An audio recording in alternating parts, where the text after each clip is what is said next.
Hoy vamos a ver el tema siguiente, que es el tema 8 del programa, que son las fuentes de campo magnético.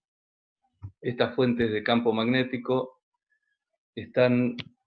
eh, ligadas, digamos, al movimiento de cargas eléctricas, como hemos visto,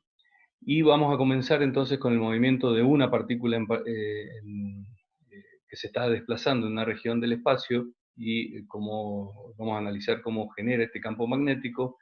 para luego pasar a agrupamientos de partículas que vamos a describir como una corriente eléctrica que están desplazándose a lo largo de un conductor. Por último, vamos a analizar distintos tipos de fuentes a las cuales pueden ser potencialmente generadoras de campo magnético, cómo interactúan estos campos magnéticos, estas cargas en movimiento, con distintas configuraciones con distintos elementos que están en movimiento alrededor de ellos, y por último vamos a utilizar la ley de Ampère para determinar estas relaciones a través del uso de una herramienta analítica, como sería en este caso. Entonces, una de las cosas que vimos es que las cargas eléctricas crean campos, aunque estén estáticas, y estos campos son una manifestación o es una forma de interpretar las relaciones entre las cargas. Cuando las cargas están en movimiento, lo que observamos era que aparecían nuevos efectos debido a esta movilidad, que lo denominamos campos magnéticos. También observamos que existían estas interacciones en formas de fuerza entre elementos que poseían estas características que denominamos imanes permanentes y que interactúan entre sí cuando están en las proximidades. Y una de las cosas que podemos determinar es que la diferencia entre este tipo de materiales y otros materiales es que existe algún tipo de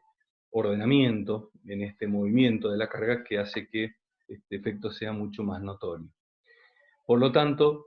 este movimiento de cargas que observamos en los efectos debe estar relacionado también con la generación o la manifestación del campo magnético propiamente dicho. Así como las cargas móviles reaccionaban ante la presencia de un campo magnético, también van a ser las fuentes, las generadoras de este campo magnético. En particular, lo que vamos a tratar de determinar es o llegar a la conclusión de ecuaciones generales que nos permitan describir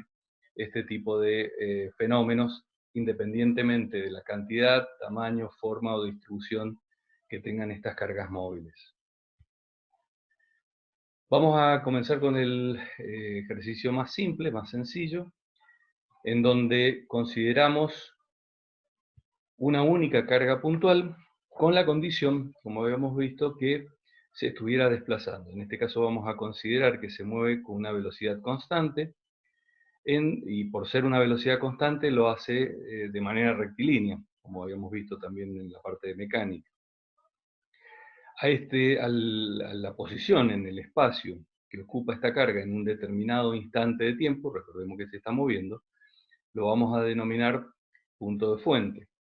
Y como también hemos visto cuando estudiamos los campos eléctricos, necesitamos definir un punto en el espacio en donde estudiar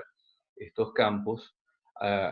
y a este punto le vamos a poder asignar las características vectoriales de este campo en ese punto. Entonces, al punto de estudio o al punto de análisis lo vamos a denominar punto de campo. De esa manera, vamos a ir, ahí está. El caso del campo magnético, a ver, acá estamos. Bien, vamos a poder definir las características del mismo en función de, como hemos hecho anteriormente, de las características de los elementos que participan. Dado que hay una carga en juego en esto, vamos a considerar el valor de la carga. Dijimos que la carga se encontraba con una velocidad, también vamos a considerarla, y como estamos observando el fenómeno en un punto a una cierta distancia,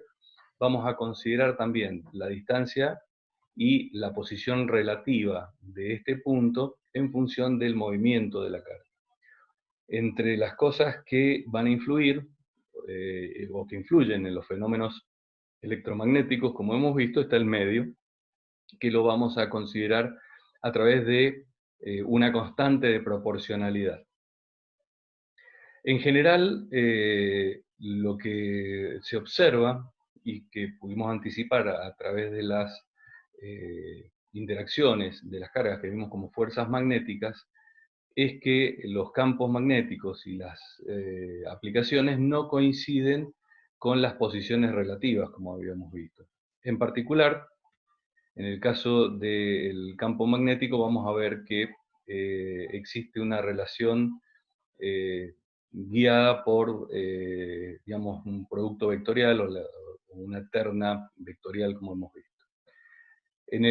Para el campo magnético, la unidad de medida de su intensidad es el Tesla, como habíamos visto. En el caso particular de esta constante de proporcionalidad, teniendo en cuenta las unidades en que se mide la carga, la velocidad, tienen que dar como resultado, como hemos visto, esta unidad que es el Tesla, que ya la estuvimos analizando. Haciendo un estudio de las ecuaciones y por analogía, encontramos que las unidades de esa constante de proporcionalidad tienen que ser Newton sobre segundo cuadrado, por segundo cuadrado sobre Coulomb al cuadrado, o Newton sobre Ampere al cuadrado, o Weber, que habíamos visto que eran las unidades del flujo magnético sobre Ampere por metro, o Tesla por metro sobre Ampere. En general, el valor numéricamente hablando, tiene el equivalente de 4 pi por 10 a la menos 7 con este sistema de unidades. Más adelante vamos a ver que vamos a estudiar otra unidad que resume un poco esta que estamos estudiando. Entonces vamos a ver que también es, digamos, otra de las unidades es el Henry o el Henry por metro de esta variable, que quizás nos va a ser más útil y más significativa a la hora del estudio de los campos magnéticos. Entonces, dijimos que el campo magnético, que lo podíamos estudiar a través de la interacción con una carga, por ejemplo, que estuviera en el punto P, observamos que no estaba orientado ni en la dirección de la velocidad de desplazamiento de la carga, ni en la dirección de la posición relativa del punto de campo respecto del punto de origen de la carga o del punto de carga. En particular, como comentaba, la relación que existe la podemos describir analíticamente a través del producto vectorial del vector que caracteriza la velocidad de la carga y de un vector unitario que caracteriza la posición relativa. O sea, este vector unitario, recordemos que está apuntando o nos da la idea de la dirección y el sentido que vamos a considerar positivo de la posición, mientras que la magnitud o la distancia está resumida en el vector R. Teniendo en cuenta que podemos describir el vector como su magnitud y dirección y sentido, podríamos reescribir esta ecuación en función del producto de estos dos vectores propiamente dicho. Esto resulta de multiplicar y dividir por R en esta cociente. Nuevamente vamos a recurrir a la regla de la mano derecha, en este caso teniendo en cuenta los elementos del producto vectorial, en donde el primer término es la velocidad, el segundo término es la posición, siendo phi el ángulo entre ellos, y perpendicularmente al plano que forman estos dos vectores nos vamos a encontrar con la dirección del campo magnético. Entonces, en este caso, este análisis que estamos haciendo se da en el punto de observación. Estas características son válidas cuando consideramos que la carga es positiva. De tal manera que en un instante dado, considerando una carga que se mueve con una velocidad v, vamos a poder determinar distintos puntos en la región del espacio en donde el campo magnético está orientado de acuerdo a esa terna. De tal manera que nos vamos a encontrar que su mayor intensidad la vamos a encontrar a una cierta distancia de manera perpendicular, y a medida que nos vayamos desplazando o que el ángulo vaya siendo distinto de 90 grados entre el vector posición y la velocidad, va a ir disminuyendo la intensidad. Acá está representado a través del grosor de la línea la magnitud del campo magnético. Y otra de las características que habíamos visto es que las líneas de campo, o sea, todos aquellos puntos que sean tangenciales a el campo magnético, si los unimos a través de una línea, en este caso particular van a tener la misma intensidad a la misma distancia, o sea, al mismo radio. Por lo tanto, van a estar formando espiras o círculos cerrados. De tal manera que si observáramos la carga que se está desplazando, en este caso con la convención que habíamos utilizado o que venimos utilizando, adentrándose en la pantalla, las líneas de campo se verían como círculos concéntricos, en donde a medida que nos vamos alejando va disminuyendo su intensidad. Este mismo resultado también lo podemos considerar utilizando otra de las formas de la regla de la mano derecha, de la siguiente manera. Vamos a, en este caso, orientar el dedo pulgar en el sentido de la velocidad y en coincidencia con su dirección, y si enrollamos los dedos alrededor de la mano, esto nos va a dar el sentido de las líneas de campo y los dedos estarían apuntando en la dirección del campo magnético. Esto, como dijimos, era válido para una carga positiva. Para una carga negativa simplemente lo que hacemos es invertir la mano derecha, o también podemos utilizar la mano izquierda que nos va a dar el idéntico resultado. En el caso de utilizar la mano derecha, evidentemente el sentido va a ser el contrario al que nos indique el pulgar, y en el caso de la mano izquierda nos va a determinar exactamente la dirección y sentido. En este ejemplo, en realidad están ambas cargas, la positiva y la negativa, con la mano derecha. Bien, siempre es conveniente utilizar, como siempre les insisto, las mismas características, la misma tipo de aplicación para no confundirnos. Entonces vamos a ver un ejemplo sencillo para poder determinar qué es lo que sucede. En particular vamos a considerar dos protones que son cargas positivas que se están moviendo a través de dos rectas que son paralelas entre sí, a las cuales vamos a hacer coincidir con el eje X de un sistema de referencia,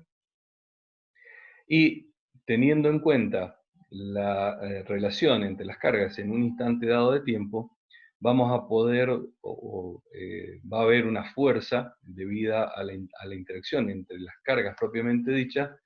desde el punto de vista eléctrico, que va a ser una fuerza eléctrica. Como al ser del mismo signo, entonces la fuerza eléctrica sobre el protón que está hacia arriba, desplazado en el eje Y, va a ser coincidente porque va a ser una fuerza de repulsión. Teniendo en cuenta, o reemplazando en la expresión anterior, dada la posición, el vector posición unitario radial por el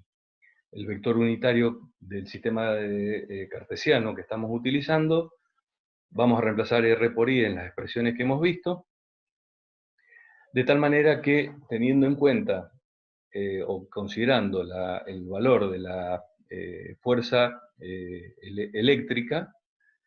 con la expresión vista va a tener esta magnitud. De la misma manera, la velocidad la vamos a expresar en función de su intensidad y la dirección. En este caso es la dirección, la velocidad del protón que se encuentra en el origen de coordenadas en ese instante de tiempo, y aplicando estas características sobre el protón que está ubicado más arriba, o en ese punto donde está ubicado, va a aparecer un campo magnético que va a tener la siguiente expresión, de acuerdo a lo que hemos visto, reemplazando, como vimos, la velocidad por sus dos términos, y en este caso la posición por el sentido en la terna. El producto vectorial de X por Y me da como resultado Z, de tal manera que la fuerza, el campo magnético va a estar orientado perpendicularmente, como vimos, a su velocidad, que en este caso es la velocidad de la carga, a la dirección y la velocidad de la carga, la posición y el sentido. Si ahora analizamos la fuerza magnética, como vimos en el capítulo, en las clases anteriores, la expresión de la fuerza magnética para una carga puntual, en este caso el protón que está en el punto de campo, teniendo en cuenta la expresión que acabamos de encontrar del campo magnético en ese punto del espacio, llegamos a esta conclusión, en donde nos queda que el producto del campo, en este caso en X,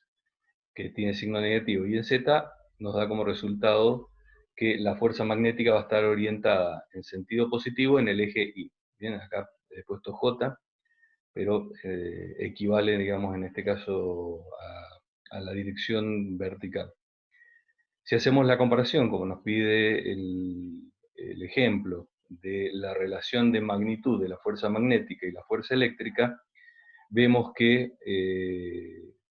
digamos, tiene esta expresión, y teniendo en cuenta que el producto de la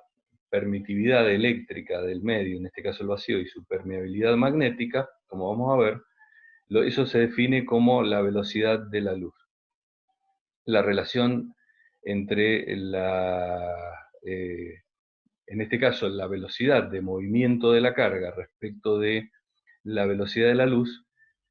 esta velocidad es mucho menor que la velocidad máxima que puede alcanzar cualquier elemento, por lo tanto, la fuerza eléctrica por proporción es mucho mayor, mucho más intensa que la fuerza magnética en las condiciones en que estamos estudiando este problema. En el caso de que tengamos más de una carga, o sea, tenemos un conjunto de cargas que se está desplazando en una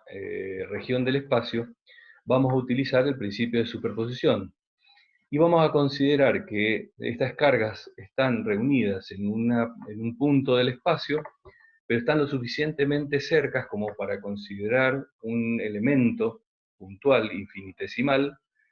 si lo ponemos en relación a la distancia a la que estamos observando el fenómeno, o sea, en donde ubicamos nuestro punto de campo. Entonces, teniendo en cuenta esto, podemos considerar un elemento conductor infinitesimal recto. Recordemos que cualquier trayectoria o cualquier forma de un conductor, como habíamos visto, lo podemos reducir a segmentos rectos infinitesimales, y vamos a partir del análisis de una carga y extenderlo para un conjunto de cargas que se están desplazando, que es lo que habíamos definido como corriente eléctrica. Teniendo en cuenta que la carga total de ese elemento infinitesimal es la cantidad o la densidad volumétrica de carga natural de ese conductor, por el valor unitario de cada una de las cargas, y teniendo en cuenta el volumen en el cual se está considerando nos da la carga total. Ese conjunto de cargas, ese diferencial de cargas de ese segmento infinitesimal, se mueve con la velocidad de deriva que habíamos observado, resultado de la aplicación de una fuente externa que no está dibujada en este caso, sino que estamos observando nada más que un tramo de un circuito eléctrico.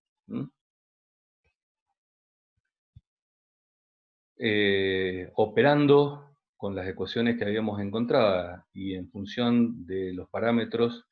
que se dan en este ejemplo que estamos analizando, reemplazando por las equivalencias obtenidas y teniendo en cuenta que la definición de la corriente eléctrica estaba dada por la cantidad total de carga en ese volumen, su velocidad de deriva y la sección a través de la cual le está atravesando por unidad de tiempo, nos queda que el campo, debido a ese elemento infinitesimal en el punto P, que está a una distancia r, va a ser debido a la corriente, que es la misma en cualquier elemento, dado que se trata de un mismo conductor, de el valor de longitud de ese elemento infinitesimal y un ángulo que relaciona la dirección en que está orientado este segmento respecto de la posición del punto de observación. Teniendo en cuenta que el campo para una carga era perpendicular, evidentemente se debe cumplir lo mismo para este conjunto de cargas, pero como sabemos, la corriente eléctrica es una magnitud escalar, entonces le vamos a dar las características vectoriales al elemento infinitesimal de longitud de ese segmento, en donde la dirección va a estar dada por el eje de ese segmento y el sentido va a ser el sentido de la corriente eléctrica. Entonces, desde ese punto de vista, tenemos esta expresión y nuevamente lo que habíamos hecho antes, si multiplicamos y dividimos por R, podemos ponerlo en función del vector posición propiamente dicho. A esta ecuación es la que se conoce como la ley de Biot-Savart para la generación de un campo magnético alrededor de un elemento de corriente, que forma parte, obviamente, de un circuito completo. Si queremos tener el campo total en un punto del espacio debido a todo el conductor, en este caso, digamos, independientemente de la forma que tenga, lo que tenemos que hacer es considerar el efecto de todos los elementos a través del cálculo integral, y en este caso, como la corriente es la misma en todo el circuito, podríamos sacarla fuera de la expresión, dado que en realidad todas estas cargas se van a mover exactamente a la misma velocidad. Nos alcanza el tiempo para ver un ejemplo. En este caso es una parte de un ejercicio que está en el libro, que corresponde al ejemplo 28.2, en donde considera un conductor, en este caso es un alambre de cobre, que está, al cual, digamos, superponemos un sistema de referencia, haciendo coincidir la posición del conductor con el eje X. A través de él circula una corriente de 125 amperes. Nos piden calcular el campo magnético en un punto que está a 1,2 metros, perpendicularmente alejado del conductor, y luego en un segundo punto que está a la misma distancia, pero en lugar de estar perpendicular está formando un ángulo de 30 grados con la semirrecta negativa del eje X, o sea, estaría en el segundo cuadrante. Ambos, sin embargo, están contenidos, como vemos en el ejemplo, en el mismo plano, que en este caso coincide con la pantalla. Haciendo la sustitución, en este caso, de la posición del elemento infinitesimal, que está orientado según el eje X, expresándolo como dijimos, teniendo en cuenta la orientación, y también, fíjense que acá está el signo negativo, porque la corriente va en sentido contrario del eje X. Reemplazándolo en la expresión de Biot-Savart que habíamos encontrado y haciendo reemplazo de variables, aparece que el campo magnético está orientado según el eje Z, que es el perpendicular a la pantalla, pero con signo negativo. Esto lo dibujamos, ¿se acuerdan?, con forma de una cruz en el punto P1.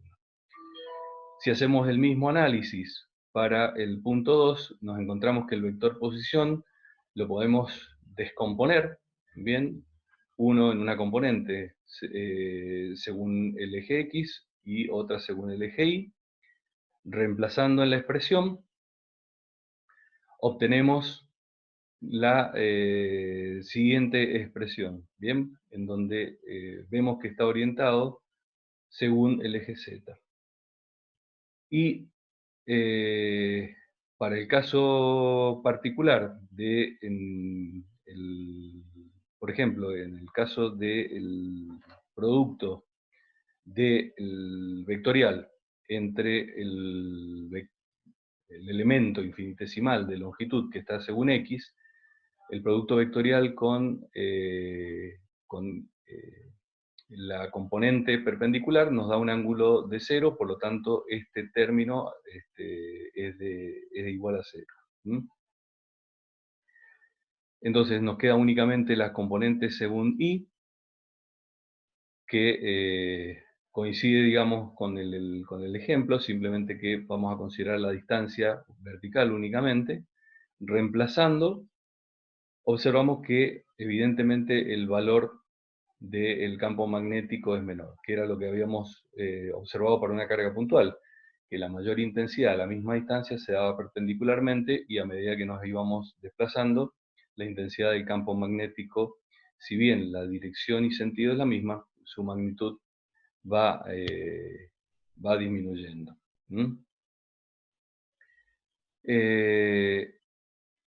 Entonces lo que vamos a ver ahora es, o vamos a analizar, es cómo sería el campo debido a todo el conductor, ya no solamente a un elemento. Y vamos a hacer ciertas consideraciones. Vamos a considerar que la longitud del conductor es L, lo vamos a dividir en dos partes, cada una tiene una longitud A. Vamos a hacer coincidir en este caso el conductor con el eje Y, y la distancia la ponemos en función de las componentes X e Y que están en el mismo plano, o sea, el punto de observación y el conductor están en el plano de la pantalla. Por lo tanto, podemos considerar el seno del ángulo φ o la contraparte, o sea, restando a 180 grados menos φ, y eso a través de la expresión algebraica podemos escribirlo de esa manera para tener siempre las mismas unidades.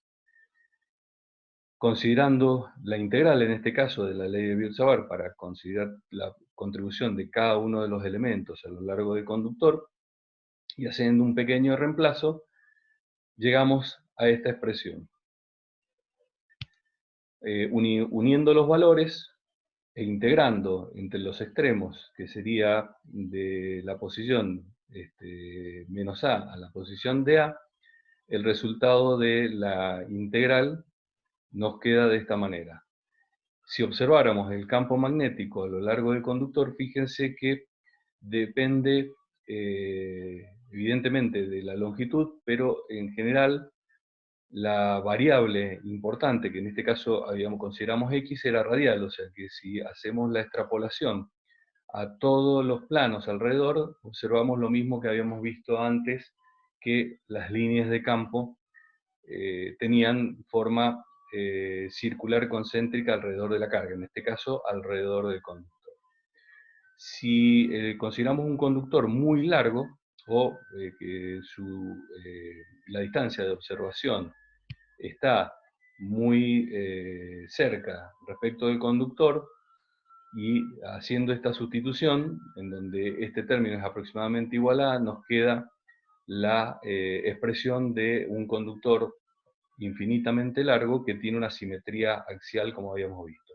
En este caso en particular, si el conductor es muy largo, las líneas de campo no van a decrecer a la longitud, sino que siempre a la misma distancia radial, independientemente en qué parte del conductor nos hallemos, como dice esta expresión, vamos a tener siempre el valor, que solamente va a depender de cuánto nos alejemos del conductor independientemente de la dirección en que lo hagamos. Y siempre va a ser perpendicular al conductor.